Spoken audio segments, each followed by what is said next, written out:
Thank you guys very much for joining us today. We appreciate you taking your time out of your busy schedule to learn a little bit about tax mitigation as it relates to real estate investors and business owners. That's what we're talking about tonight. My name is Matthew Owens. I'm a California licensed CPA and a full-time real estate investor.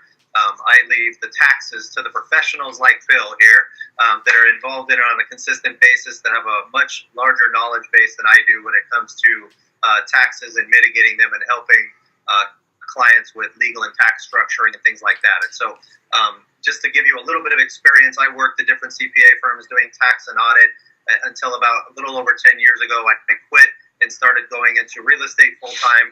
I've flipped over 600 houses since then. We flip about 10 a month right now. We also help clients with tax and legal strategies, how to mitigate their taxes, how to help them with their investment portfolios and help them develop their different cash flow streams, and give a lot of investment advice as it relates to, different investments different clients are trying to do. And we also do a lot of value-add multifamilies. We invest in syndications, promissory notes, short-term rentals. You name it, we have our hands in it. When it comes to real estate, to my own detriment, as you can see the bags under my eyes from working too damn hard, working 60 hours a week on real estate deals because it's too much fun. But it's also very challenging, and there's a lot of misconceptions out there, which is why I brought Bill in here, which is an expert when it comes to tax mitigation and setting the record straight for a lot of the false information that you see out there consistently. Bill, can you kind of give a quick overview of what you do, what you specialize in, and kind of how you help clients out? Absolutely. Thanks, first of all, for having me on, Matt. No problem. I've been a CPA, California CPA now for 30 years, actually. This year, 2017, is my 30th year as a CPA. And, my pedigree's basically been starting originally with one of the big 8 firms. Then eventually I moved over to one of the large national firms, which is called Kenneth Leventhal, and they focused primarily on real estate developers, syndications, you name it, anything real estate related. And so that's where I got a lot of my experience. After leaving that firm, I started my own practice back in 1994, and I've been working basically for myself the entire time ever since. So that's a little bit about my background. Cool. And I know from my experience with you, you do a lot of focus on the international side as well, and helping clients internationally bring capital here and invest here in different ways on the right structuring and tax setup for those international clients too, right? That's correct. Yeah. I mean, a lot of it, there's domestic stuff, there's international stuff, and just trying to help them to navigate a little bit through what the issues are when you've got an international person investing here and individuals here investing outside the U.S. borders. Okay, great. And so, I want to start off. The goal here is to try to help, small business owners and real estate investors understand the ins and outs of tax structuring and some of the different ways to mitigate taxes as it relates to investing in real estate and running a business as a whole. And I think people tend to start off with the end in mind, saying, I gotta have this structure, I have to set it up this way to have, to mitigate my taxes and things like that. But, I really think that it comes down to starting off in a different direction, starting off in the way where you are first trying to look at the overall picture involved here. You can't just come up to a CPA and say, I'm going to buy a rental property. How can I structure this to make sure that it's, I don't mitigate any taxes, without looking at someone's entire picture of their entire financial situation to give them the right advice, which, in my opinion, kind of leads to tax planning, which, a lot of people don't do, but it's really amazing when how much money can be saved with proper planning correctly. And, when you first sit down with a client, when you're first kind of going over and delving over their situation, what are the different things that you look at from when you're looking at a brand new client? What are the questions you might ask them and the information you need to know to be able to kind of help them in one way, shape, or form? What I usually look at first tends to be their sources of income, because the sources of income really determine how to strategize and saving taxes. So my first focus is always looking at their sources of income, whether they're having W-2 income, whether they've got investment income, whether they have their own business. So there's a lot of different directions that we look at, but that's ultimately the starting point of other sources of income. Okay, perfect. Yeah. And that leads into the deductions and the strategies associated with each portion each type of income in, right? That's exactly right. That's exactly okay. And I would assume, just from my own experience, that W-2 income is the hardest type of income to plan for, right? So when you're dealing with a client and you have someone that just has W-2 income and nothing else, there's kind of limited options, right? I mean, what things from a W-2 perspective could you possibly put in place to help them? What initial recommendations might you have just for someone just with a W-2 only? Right. Well, I mean, with a W-2 only, you're looking at deductions, things like IRAs, retirement plans. I mean, somebody's got a big W-2. I always say, the company that you're working for, if they've got a retirement plan, you've got to take the most advantage that you possibly can in plowing as much money as you can into that retirement plan, because that's your number one deduction, is all that pre-tax money going into a retirement plan that is going to be for the future. So that's your number one deduction, is going to be that. Whether it's a 401k through there, or trying to set up an IRA outside of that, just to try to put money into sort of a retirement plan. It's really your first option.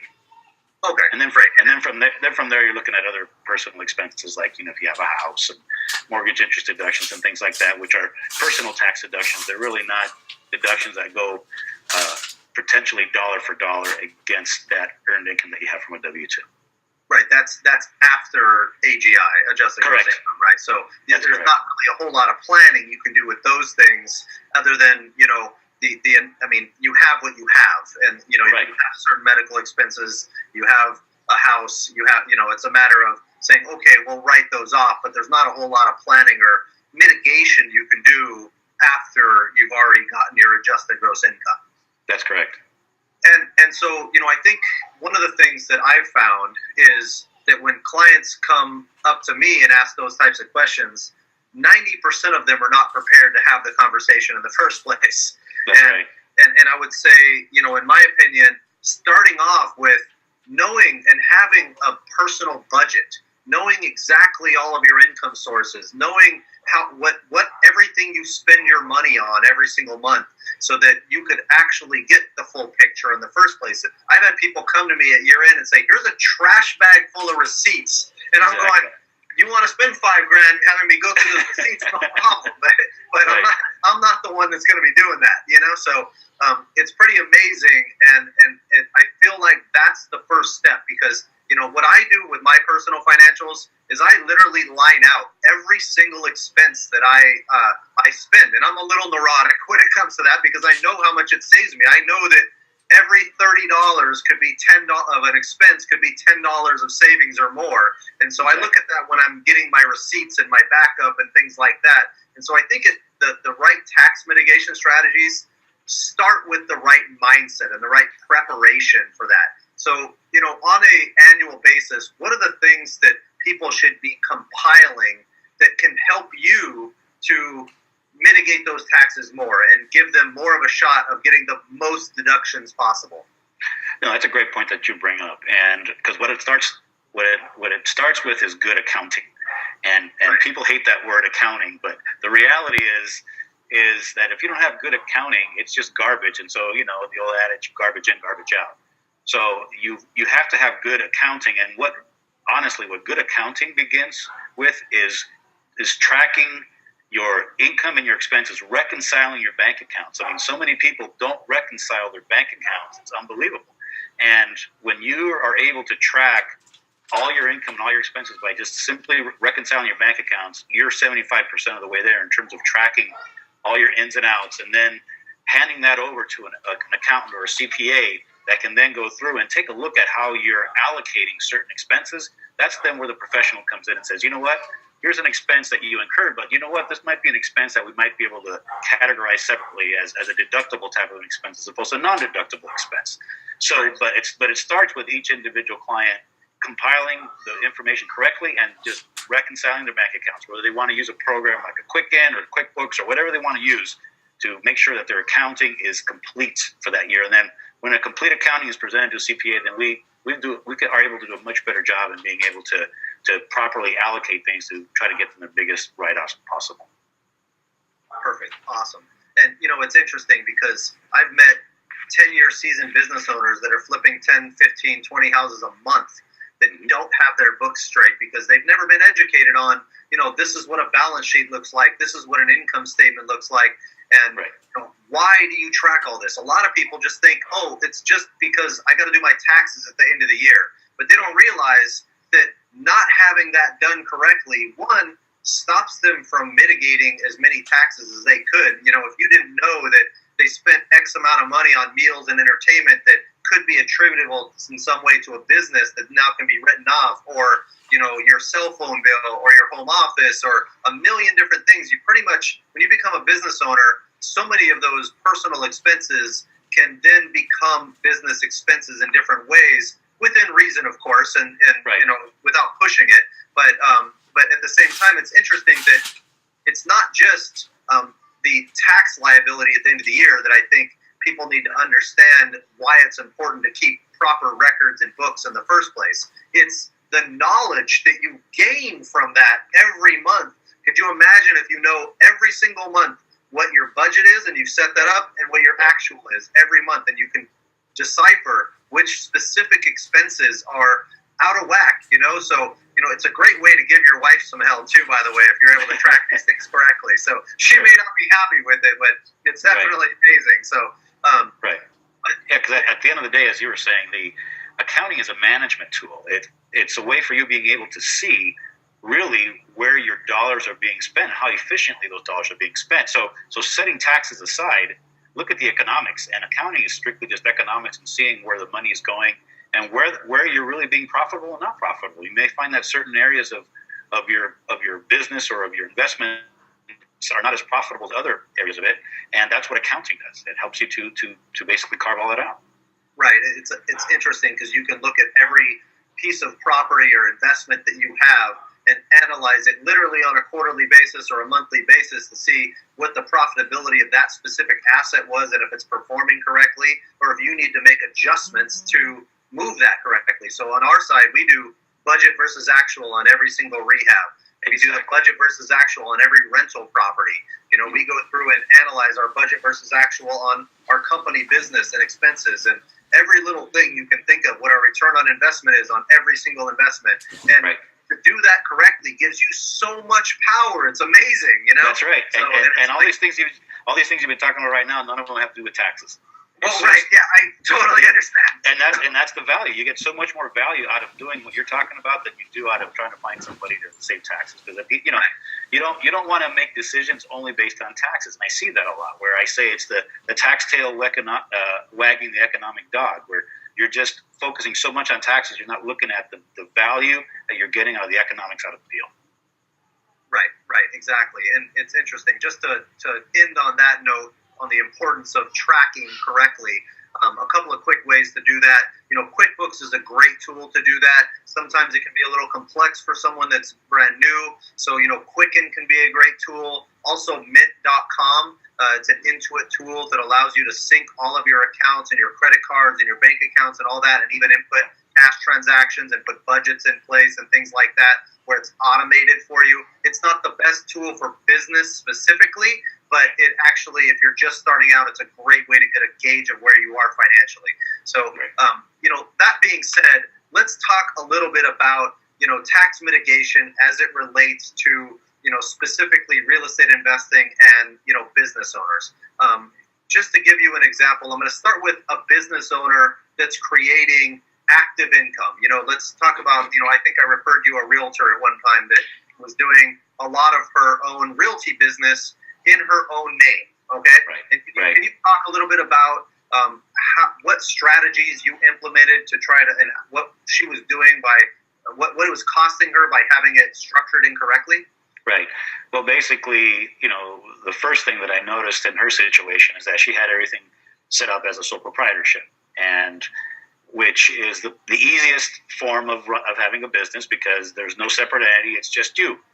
And from which is fine when you're first starting off. I advise a lot of people when they first start off, make sure that this is going to be a viable business for you. You can start in that structure. But when you're, ramping up quickly and you're realizing that you've got, a lot of complexity in your business, or even if you start taking on employees or whatever that may be, you really need to start moving to a different type of entity structure that's going to not only save you taxes, but also provide you with some shelter in terms of risk from liability exposure. And so that's where then you step into these different types of entity structures.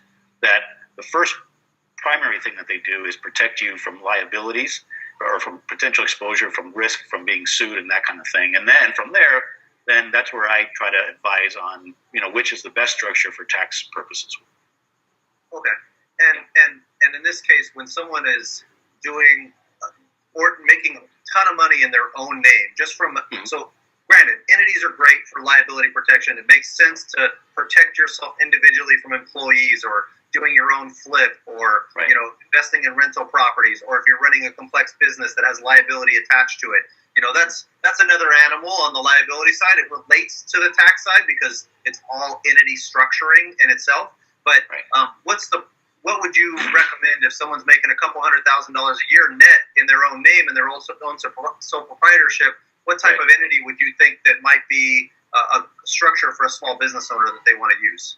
Okay, well, at that point, then we're going to look at what type of business it is, because different types of businesses tend to work better in different entity structures. Okay. But the first benefit that you get immediately from moving away from a sole proprietorship structure is the issue with taxes as being a sole proprietor is that all your profits are subject to not only income tax, but also what's called self-employment tax. And self-employment tax is nothing more than Social Security. When you're an employee, you'll notice on your paycheck that you've got 7.65% of what you earn goes towards Social Security. But guess what?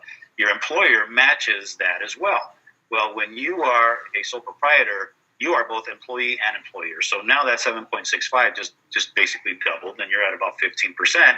And that is just based on the net profit of that sole proprietorship. So none of your other personal expenses can reduce that, nothing. It's just going to be a flat amount that's going to be based on that net income. So what we try to advise then by moving out of the sole proprietorship structure is say, okay, well, what's the best type of entity for you? And based on that entity, how can we try to reduce that exposure to self-employment tax by creating an entity that maybe now will provide you with the ability of paying yourself a salary for a component of your profit, and then have the rest be basically what's called a distribution of profits, which potentially would not be subject to the self-employment tax. And now you're able to save, about 15% on that component of your profit.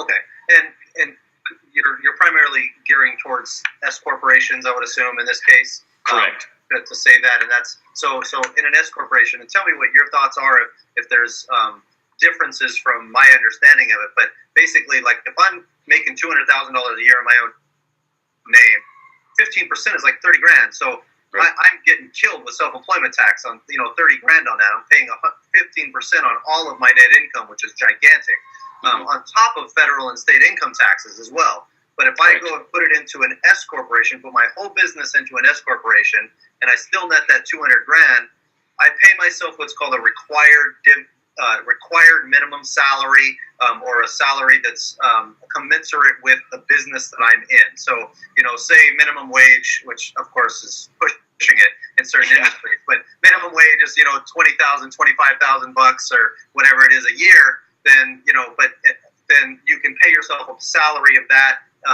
portion of it, depending on how much you made. So if you make $200,000 a year, my understanding is the general rule is around 33% salary, 66% dividends, something like that, depending on how much your net income is, because it's contingent on that, of course, and your industry. And then you're only paying that 15% on 33% of your salary instead of the entire thing, saving you 15% on 66% of your income. Does that sound right? Or I know I'm probably generalizing a little too much in certain cases, but right. But the point here being is that when you create an S corporation, by doing that, in essence, what you're doing is you're separating what you earn as an employee from what you earn as an owner. And so by paying yourself a salary, and it does definitely have to be a reasonable salary based on what people in that industry normally make. So it is definitely industry driven in terms of what people in that industry make.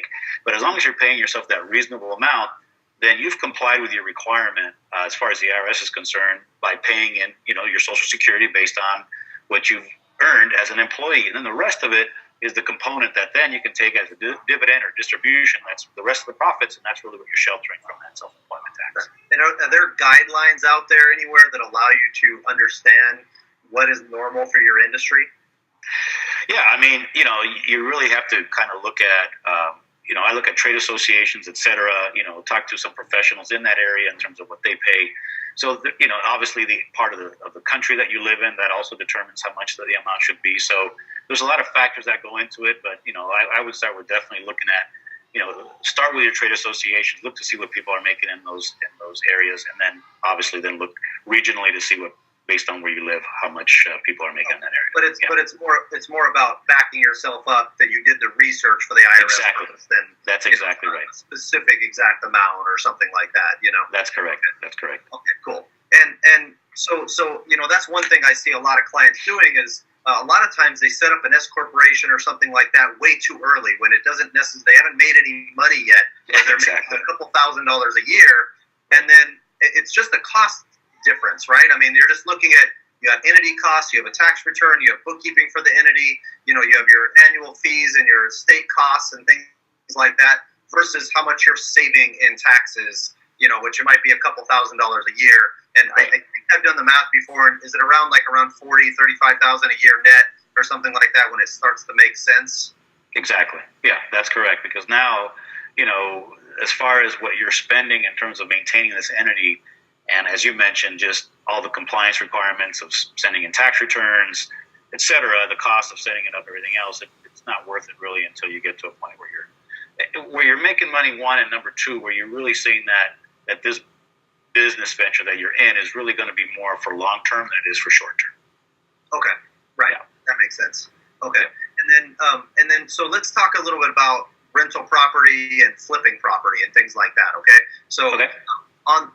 If you're doing a flip, there's obviously some liability there, so you probably want an entity in place if you're flipping properties, unless you're just doing one and have a great insurance policy as well on top of that that really covers you. It also depends on how much your net worth is too. If you have $5,000 in your bank account, you're not going to go spend a lot of money on opening an entity just to protect yourself. In that case, if you're a millionaire, then obviously you're going to want to put a lot more into entities. But in a flip type situation, what kind of entity would you suggest, and does it help you with taxes at all?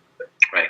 Well, as far as for flips is concerned, again, there's a lot of different angles you have to look at here. One is how many flips you're doing. If you're just doing one and you're doing occasionally, then you're right. There's probably not a need to create, a separate entity for that because it's just not worth it, the cost of setting up the entity, et cetera. So you can just probably do those on your own. As a sole proprietor, and again, like you said, as long as there's not a lot of risk in the deal that you're doing, then an entity may not be necessary. But if you are saying where you're going to be doing this on a regular basis and you've got potential exposures to some liability, then I usually recommend that the S corps do be established for those. And the reason for that is, LLCs are great entities, and we'll get into those a little bit, but the main concern and issue that you have with an LLC, if you are in the state of California, is the state of California charges what's called an LLC fee, which is based on the gross income of the entity. And when you're selling real estate and flips, those are high sales values, and the state of California is going to look to try to tax you on that higher sales price that you're selling this asset in. So that's why I usually tend to recommend S corps for flips, because when you're an S corp, now you're not having to worry about that gross receipts tax that the state of California has, and you're only going to be taxed on the net profit that's going to flow through, and you're going to pay taxes on. So that's usually what I recommend in those situations, and the liability protection is the same whether it's the LLC and the S corp, but because of that LLC fee, I tend to steer people more towards the S corps when they're doing flips. Okay, and at what point so most flips are considered probably short-term capital gains.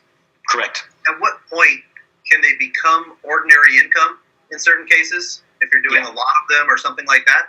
Yeah, in essence, if you if all you're doing full time is flips, the IRS is going to look at that as basically your primary business, and as a result of that, then the real estate in your hands is going to be considered inventory. And so once it's considered inventory, it's not considered an investment, it's considered inventory. And so as you're selling these, it's like you're selling widgets. And the income that you generate from these flips is going to be considered ordinary income. you're being taken out of the whole capital gain tax structure. You're considered a dealer at that point, right? That's exactly right. Okay. Yep. And it's interesting. I had another CPA tell me that, dealers only are attributable to stock traders, not real estate investors. I'm like, I don't know about on my level. We're doing 10 a month, and we've been doing a lot of these for years. IRS is going to get me pretty good if I don't do it right, So that's correct. That's correct. And then when we're dealing with rental properties, so most people say to go put a rental property in an LLC specifically for the liability purposes and things like that. Are there any tax benefits of holding property inside of a LLC or anything like that?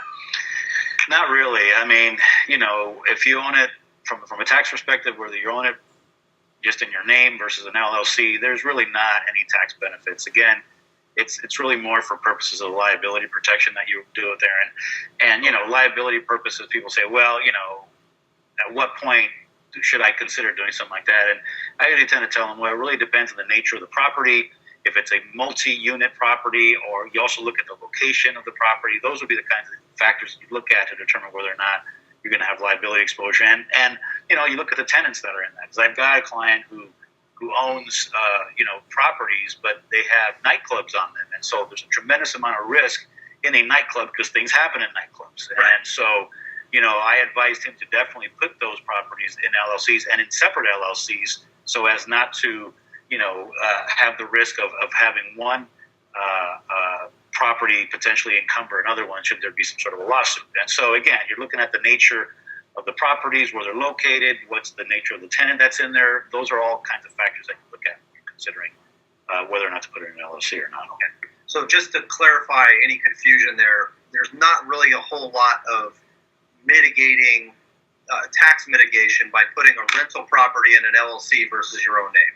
You're primarily doing it for the legal liability purposes. And, like in a multifamily, like you mentioned, you have a lot more tenants than in a single family home. And I think it comes down to what you're trying to protect as well.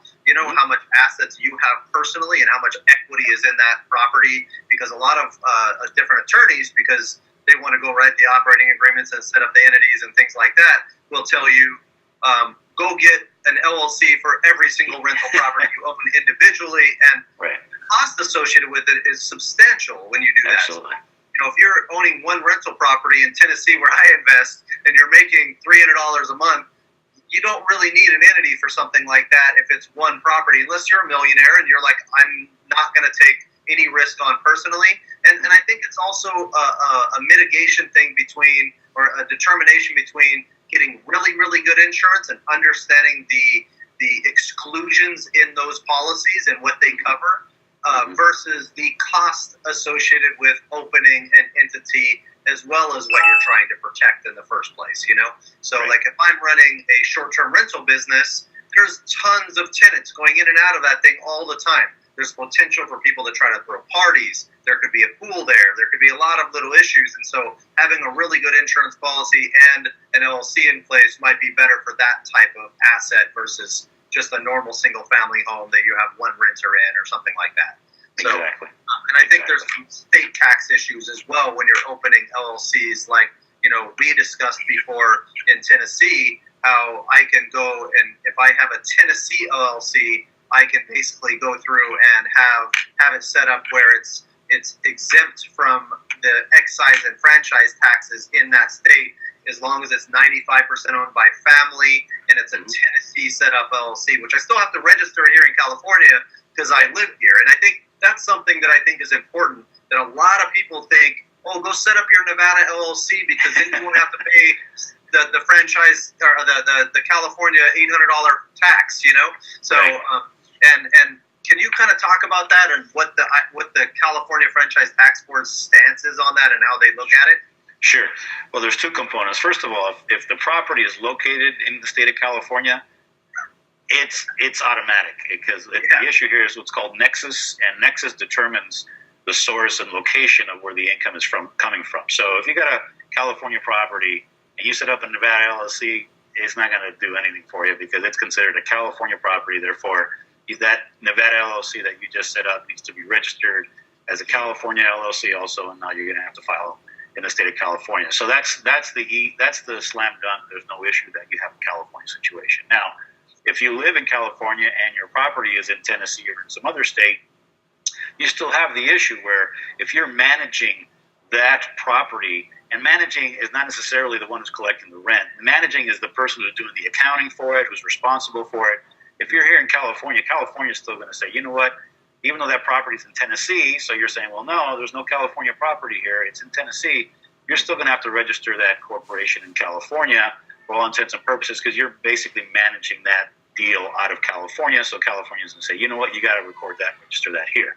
So regardless if you do that or not, obviously the income that property in Tennessee generates, you're still going to have to report that in California. So we've got two different issues here. We've got, the entity creation element of it, that if you've got that LLC created outside the state, you are going to have to register that in California so that California gets their $800.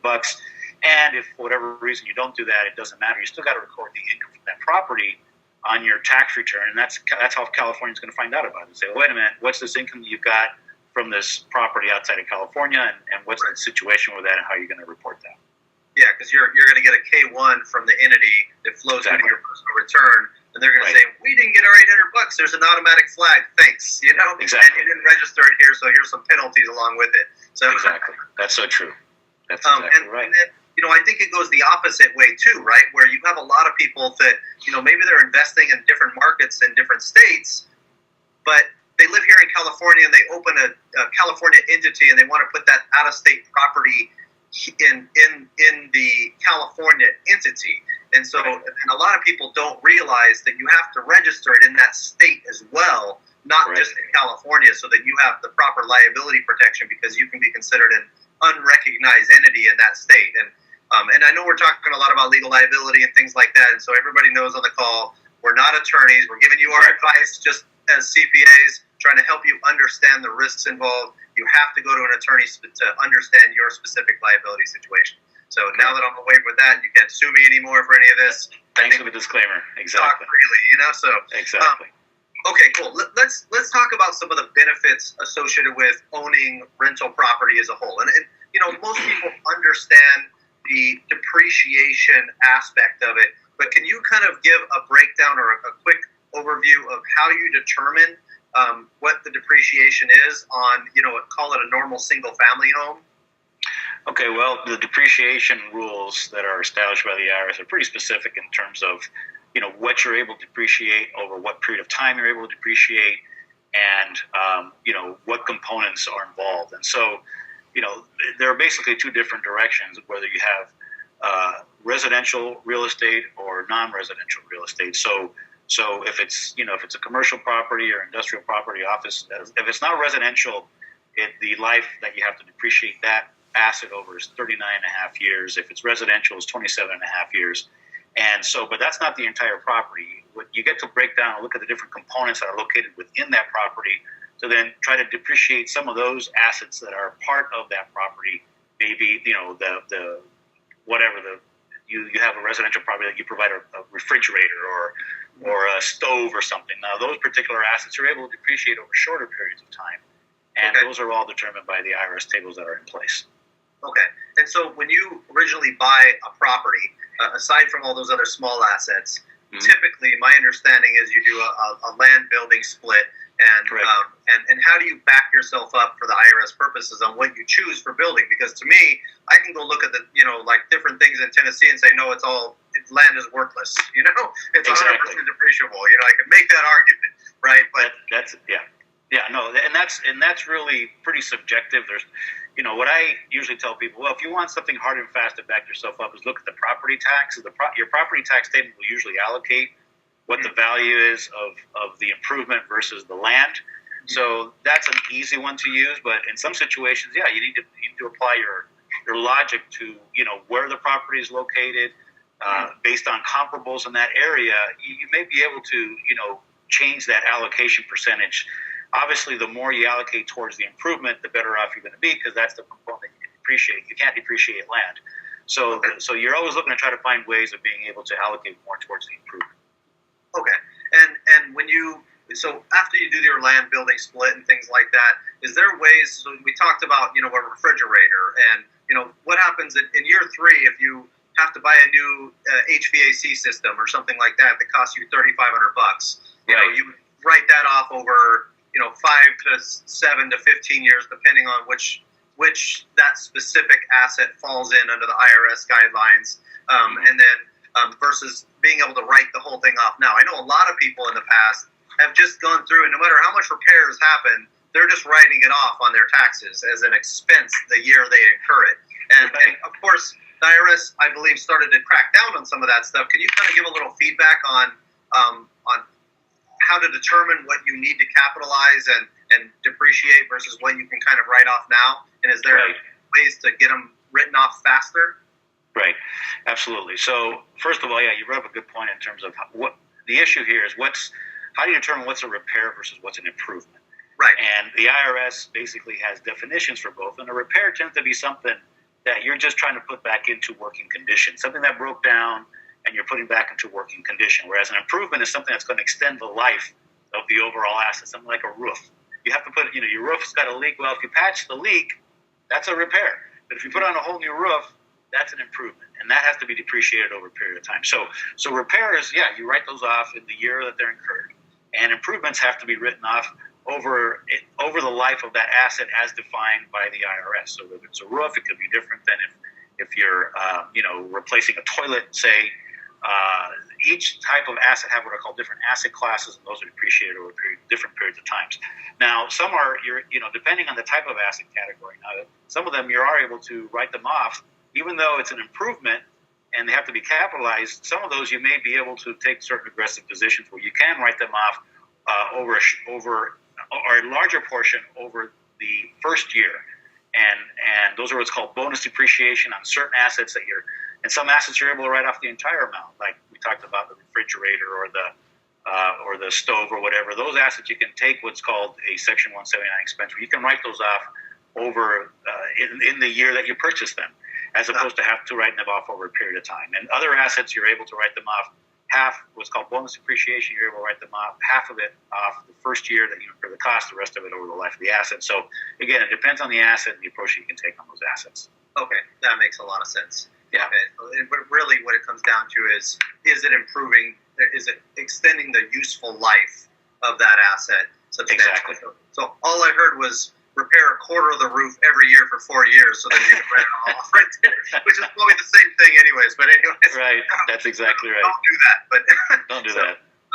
So, and then what about when you initially buy a property? Say I buy a property and it has, tons of, it comes with the HVAC system and fencing and all the appliances and fixtures and light fixtures and things like that. Mm-hmm. Can you try to pick that apart, or do you have to have someone else do that for you? Or right. can you write those off over a shorter period of time and say I'm buying a house for $100,000 and let me make it 500,000 in California numbers. So you're buying maybe 800,000. So you're buying a house for 800,000 in California, and you're buying it as a rental property specifically, and you see all these other things that you could say I can allocate a cost to all those items, and try to write them off separately. Where's the guideline there as far as because there's things called cost segregation analysis that can be done, but that's from an outside engineer that does all the work for you and things like that. Where's the line where you can do that yourself versus having to have someone else do that? And how do you back yourself up in a situation like that so if you do get audited, you have something reasonable to fall back on? Right. Yeah. So, what I usually refer clients to the cost segregation analysis are really going to be more for commercial properties, where you've got a significant asset where you purchased it. And just like you said, because on the escrow statement, it just says you bought this property for $1 million. But it doesn't really break it up into the different components of what's actually in that structure. And so for those properties, that's where you should get what's called the cost segregation analysis performed by an outside party that bring in engineers that actually know, how to carve out things like, the HVAC system, your electrical system, your lighting fixtures, things of that nature, because by doing so, those types of assets, you can write them off over a shorter period of time, as opposed to the 39.5-year just blanket that the IRS is going to want to take. So now when you're talking about a residential property, now now you kind of need to take a step back and say, okay, well, let's look at the components of these assets. And you know, if you're talking about a house, a single-family residence, you can go in and you can say, okay, you know, where's the value of these assets? So usually when you buy a single-family residence, it's not going to come with with a refrigerator and those types of things. So you need to take a step back and say, okay, you know, looking at this home that I just purchased, you know, what are the things that are really separate? Yeah, there's lighting fixtures, there may be chandeliers, those kinds of things that you can try to provide a certain value towards just by, you know, by Googling or looking at what the cost of something like that's going to be. You're looking at things like the cabinetry. Those are fixed though. That cabinetry that's you know, attached to the wall. So you're really looking at things that can be detached to try to say what detached assets can I provide a separate value towards that I can probably write off over a shorter period of time. Right. So that's kind of what you have to look at when you're kind of picking that apart. Right, unless you have the engineers doing that for you, it's really exactly. It's really hard to say my electrical is worth this, you know, or right. something. Exactly. Like how do you come up with a value there, right? And what happens when, say, I buy an unrenovated property for a rental purpose, and you know, I buy it for $600,000, and I put $100,000 of other things in that. Sure. It's a lot easier then, at that case, to then provide a specific value for those other things and separate those items out, right? I would assume. Absolutely, yeah. Because now you've got actual costs that you're incurring, and if you're doing it yourself, or if you have a contractor who's doing that, you can specifically see the costs that were spent, or the amounts that were spent on those additional items, and you can point to them. You can say, yeah, you see that chandelier there, I paid this for it. Or you see those cabinets there, I paid these for those cabinets. And so you're able to break those components apart. And again, that all goes back to the accounting where you're saying you're tracking all those separate components to be able to depreciate them over a short period of time. Okay. And then these I'm shooting like 100 questions here back at you. Sure. So, that's right. And because I know we have about 15 minutes left, and I want to make sure we hit some of these important concepts. So one thing that is, I think, really important that people don't realize is that when you depreciate stuff, it's deferring taxes. It is not necessarily eliminating them. Can you talk about the recapture rules and how that typically works when you resell a house? Sure. So, yeah, what you're talking about recapture is, again, you're getting an immediate, when you have depreciation, you're getting an immediate benefit in the current year as a deduction for something, which is great. It's helping out your taxes today. You're getting that write-off today. But at some point, when you dispose of that property, you're going to have to pay the piper, because now, if that $500,000 property that you purchased, if you depreciate, let's say $50,000 of it, and you go and you turn around and sell it, well, guess what? The cost for purposes of determining your gain is no longer the $500,000. It's going to be $450,000, because you already took a benefit of that $50,000. So when you go and you sell that asset now and dispose of it, say you sell it for $600,000, you may think, oh, I only made $100,000. Well, no, your taxable gain is going to be $150,000, because you already got the benefit of that $50,000 write-off in a prior year. And so you're saying, okay, fine, I got a $150,000 gain. I get to take, capital gain on that because I held that asset for greater than a year. Well, sorry, guess what? Because you took depreciation as a write-off, that was an ordinary write-off. So you got an ordinary tax benefit for that. So the recapture rules say, great, yeah, you made a $150,000 profit, but $50,000 of that profit is going to be considered ordinary income to you. The other $100,000 is going to be considered capital gain to you. Okay, and is that ordinary income that doesn't come with self-employment tax in that situation? That would not be self-employment if the property was held for investment. That's not going to be self-employment. Because basically, it's considered an investment property. It's all going to be recaptured under an ordinary rule. You're not going to be subject to self-employment tax. Gotcha. And then a lot of people probably go through, and one of the strategies that I use is to go through and try to buy a lot of rental properties that need to be fixed up, and then do the capitalization of all the minor items to get as much depreciation as possible into the beginning years of that asset, and then hopefully do a 1031 exchange in the future.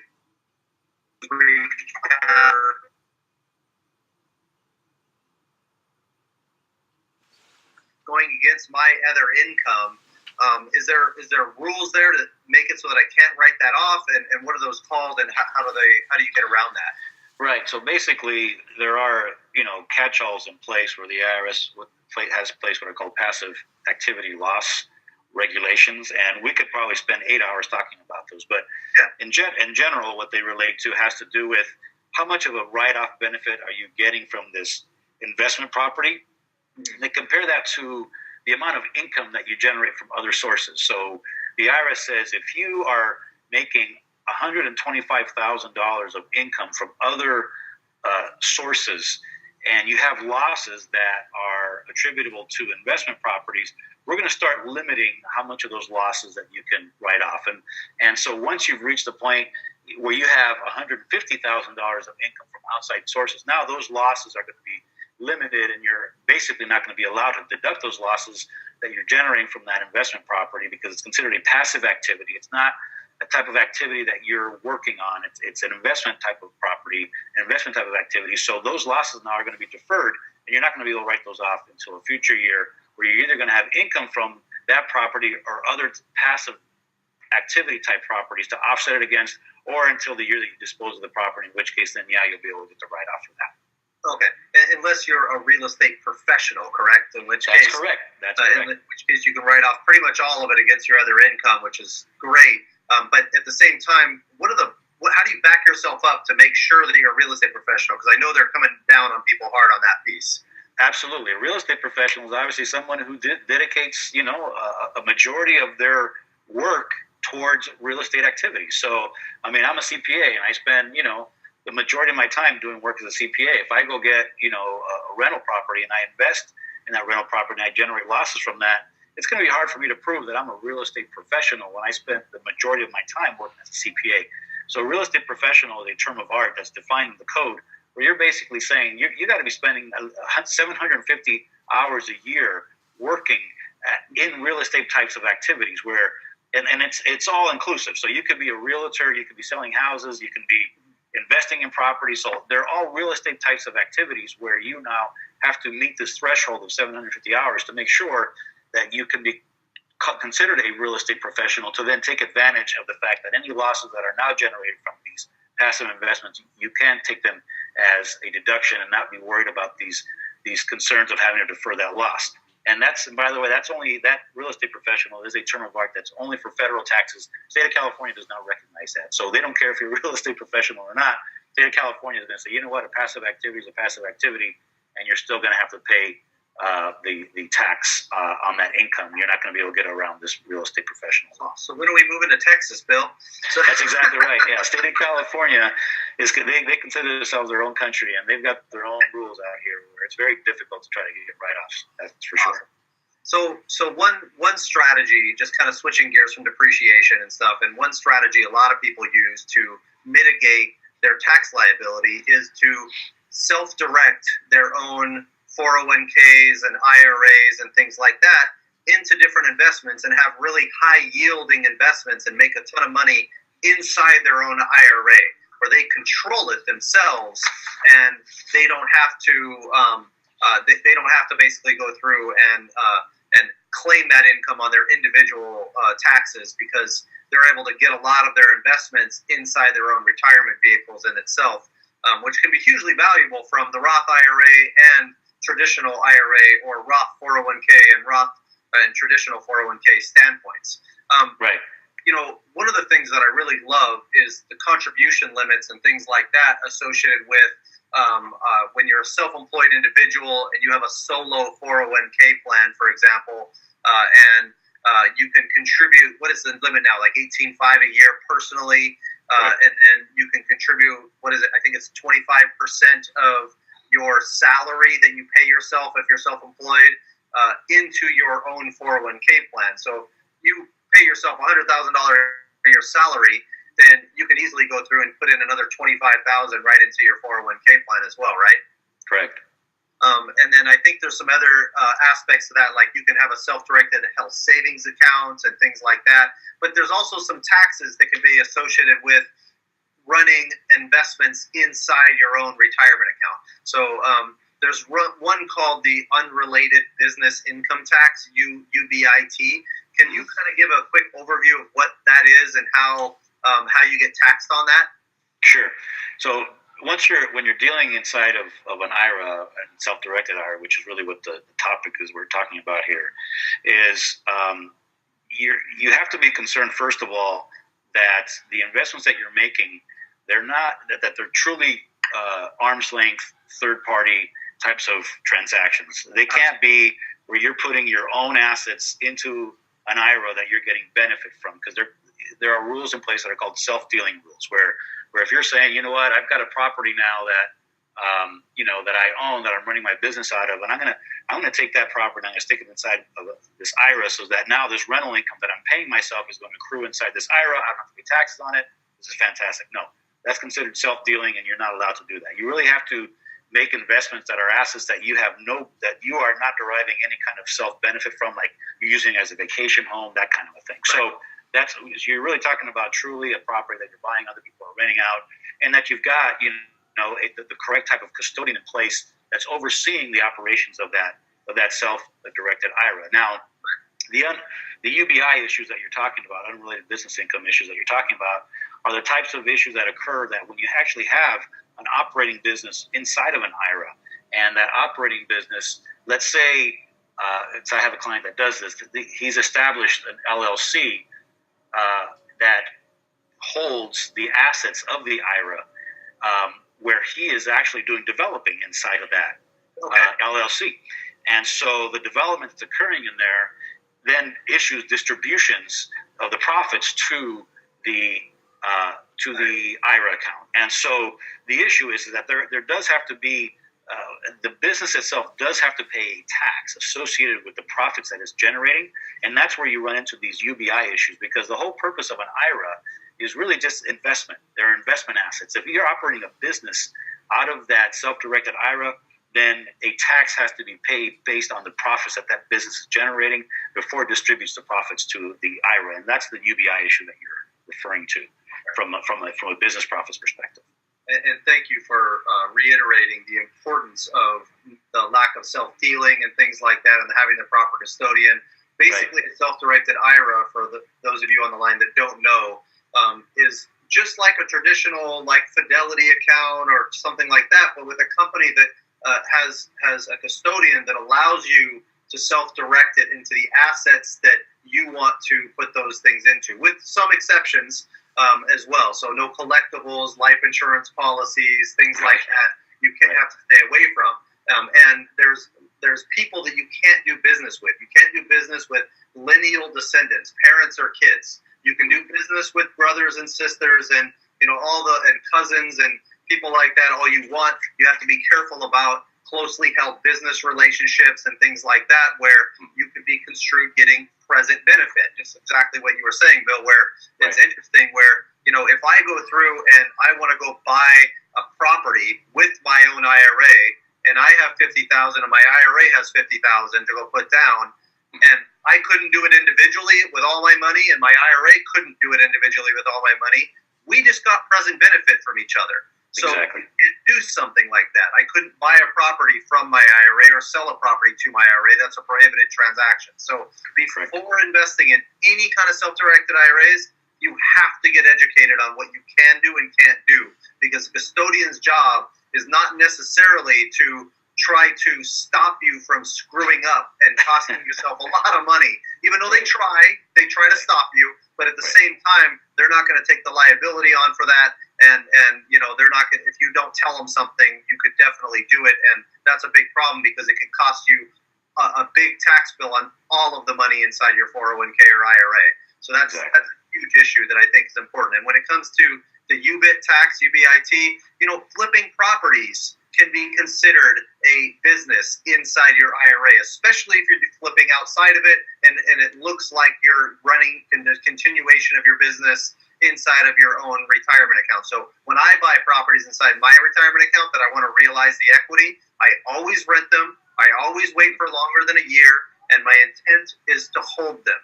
If I want to sell them after a year, then I'll do that at that time, but I've collected rental income. I've let that time lapse occur, so it's not a short-term capital gain type situation. It's a long-term type deal in that situation. So if you're thinking about flipping inside your IRA, think of a slow flip if you're going to do that.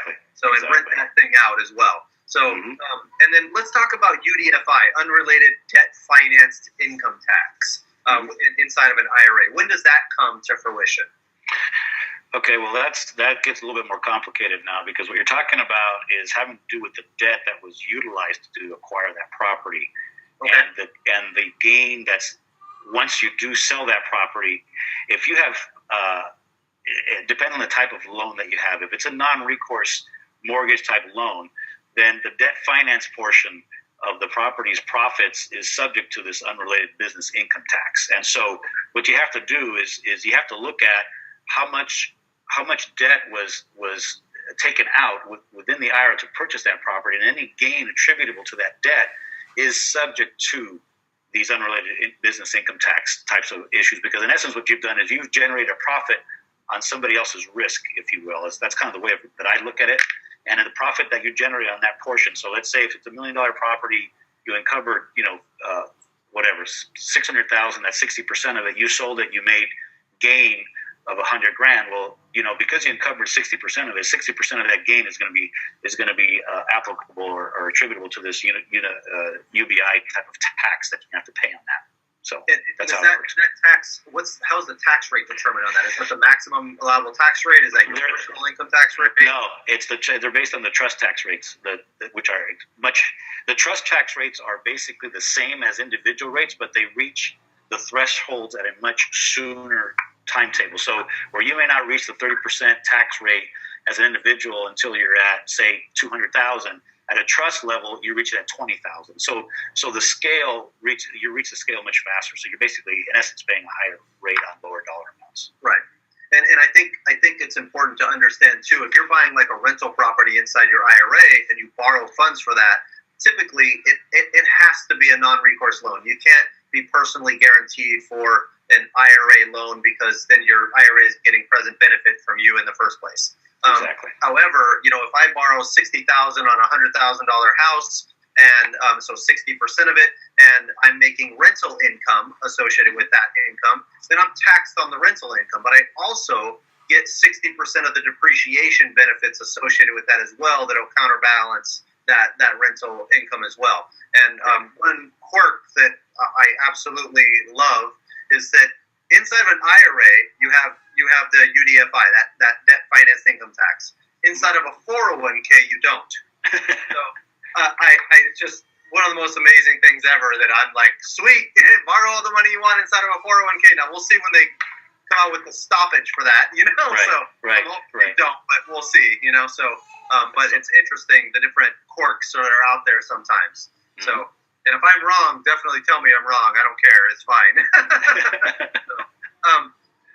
Okay, so, we're coming down to it. We got a couple minutes left, and I just, from some of the changes we're seeing in the tax code that may be coming, and some of the things down the line, with the, not getting political or anything, but regarding the possible changes that the Trump administration may be putting in place, what things do you think might be at risk, or changes that might be coming up that people should be aware of to try to kind of plan correctly if they get it through in the first place, right? So, right, yeah, kind of what I've been seeing and what I've been reading, and which is commensurate to what his speeches were when he was running for president, is I think that on the individual side, it's going to be difficult for there to be a lot of changes, because the lobby, particularly in real estate, is very significant. I mean, even for what he's proposed in trying to lower tax brackets and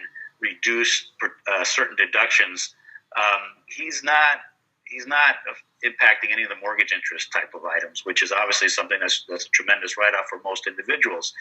And so I don't think you're going to see a lot of change there. Where you really, I think, are going to see more changes is going to be probably at the corporate level, at corporations. We're talking regular C corporations, and trying to reduce their rates, because his whole point is to try to bring jobs back to the U.S. and more work back to the U.S. And what you've seen in the last probably 20, 25 years has been a huge plight of assets, U.S. company assets, going offshore to other countries that are taxed, where the income is taxed at a much lower rate. And so the only way they're going to bring those dollars back is to try to reduce the tax rates here to get those companies to stop sending those assets and that profit outside the U.S. And so that's where I think you're probably going to see, the greater likelihood of something happening is going to be in that arena. And on the individual rate, I don't know if you're going to see a whole lot. He may try to drop the rates a little bit, but at the end of the day, I think where you're going to see most of the reform is going to be at the corporate side and things having to do with international in particular. So that way, his focus is trying to bring those companies and that money back here to help with additional tax revenues and things like that in that strategy, and then jobs and the jobs. I think, right. And I think one of the other things that I liked was that he was looking at getting rid of the estate tax and stuff like that. Which, in my opinion, anytime you get rid of taxes, I personally probably the only CPA that has a shirt that says "taxation is theft." So but like I look at the estate taxes, double taxation, and things like that as well. Absolutely. And if he really wanted to help every small business and every employee, probably reducing the payroll taxes would probably be the biggest thing. I mean, because Social Security is a sham anyways. There's nothing really there in the first place. And so getting rid of some of that stuff, I mean, would automatically give everybody a boost in revenue. But of course, there's major lobbies and things like that against that are probably never going to happen. But, it's rare that the government entity actually gives money back. You know what I mean? So after they've got their hooks in. But anyways, and then the Social Security would be out immediately if they stopped it from coming in, So that's right. Well, Bill, this was absolutely amazing. I really, really appreciate it. How can people on the line get a hold of you and get in touch with you for some tax planning or some advice on taxes? Okay, well, as I mentioned before, the name of my firm is Bill Torres and Company, and we're located in Los Angeles, but we're located really in the city of Commerce, so with the Citadel. And probably the best way to reach me is go onto my website. It is www.btcocpa.com. That's B as in Bill, T as in Torres, C as in Charlie, O as in office, CPA.com, or they can just email me at billT@btcocpa.com. They can also call my office. The phone number is 323-890-8180. Cool. And if anybody can't remember that over this webinar right now, email me and I'll definitely send that to you as well. My email is mpo@ocgproperties.com. And you can also go to our website, ocgproperties.com as well. So thank you guys very much. We appreciate you coming today. Go get some dinner. Bill, appreciate it. Thank you so much for the time today. It was absolutely amazing. So thank you, Matt. Thanks for having me on. I appreciate it. No problem.